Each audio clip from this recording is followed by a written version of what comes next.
பசங்க வந்து பவர் வந்து இப்ப யூஸ் பண்ணாங்கன்னா வேற வழி இல்லைன்னா நான் போய்க்கிறேன், நான் தான் பொறுப்பேற்று நானே போய்க்கிறேன்ற மாதிரி சொல்லியிருப்பாங்க. இந்த ஒரு வார்த்தை வந்து நாமினேஷன் அப்ப எப்படி மாறுச்சுன்னா, ஃபேட்மேன் வந்து சொல்றாரு, முதல்ல வெளியே போ, ஒத்துக்கிட்டது சாச்சனா, விட்டு கொடுக்க ஒத்துக்கிட்டது சாச்சனா, தனக்கு கொடுத்த வாய்ப்பை வேண்டாம்னு சொன்னது சாச்சனான்ற அளவுக்கு கொண்டு போயிட்டாரு. அதுக்கப்புறம் வந்து தீபக் வந்து அவங்க வந்து லெட் இட் கோ மாதிரி இருக்காங்க, வந்து ஒரு பிடிவாதமே இல்லை கேம்லன்ற மாதிரி நாமினேட் பண்ணாரு.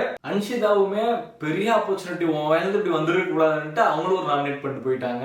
அடுத்து வந்த ரஞ்சித்துமே சச்சனா பாப்பாவுக்கு வந்துட்டு நிறைய எதிர்காலம் இருக்கு, நிறைய காலம் இருக்கு, அந்த நம்பிக்கை எனக்கு இருக்குன்ட்டு அவரும் ஒரு குத்து குத்தி நாமினேட் பண்ணிட்டு போயிட்டாரு. சச்சனாவும் ஜாக்லினும் கிட்டத்தட்ட ஒரே ஓட்டுல தான் இருந்தாங்க. நீ வெளியே போனாதான் நான் உள்ள இருக்க முடியும்னு ஓப்பனாவே ஜாக்லின் சொல்லிட்டு நாமினேட் பண்ணிட்டாங்க நம்ம சச்சனாவை. இல்லைன்னா ஸ்டார்டிங்லயே வீட்டை விட்டு வெளியேற்ற போடுவாருன்னா சொல்லிதான் இந்த மாதிரி நாமினேட் பண்ண சொல்லியிருப்பாங்க. எல்லாத்துக்கும் சச்சனா தான் சொல்லியிருக்க கூடாது அப்படின்னு ஆரம்பிச்சு விட்ட ஃபேட்மேன் வந்துட்டு பிக் பாஸ் ஏதாச்சும் பண்ண முடியுமா பிக் பாஸ் அப்படின்னு வந்து கேட்பாரு.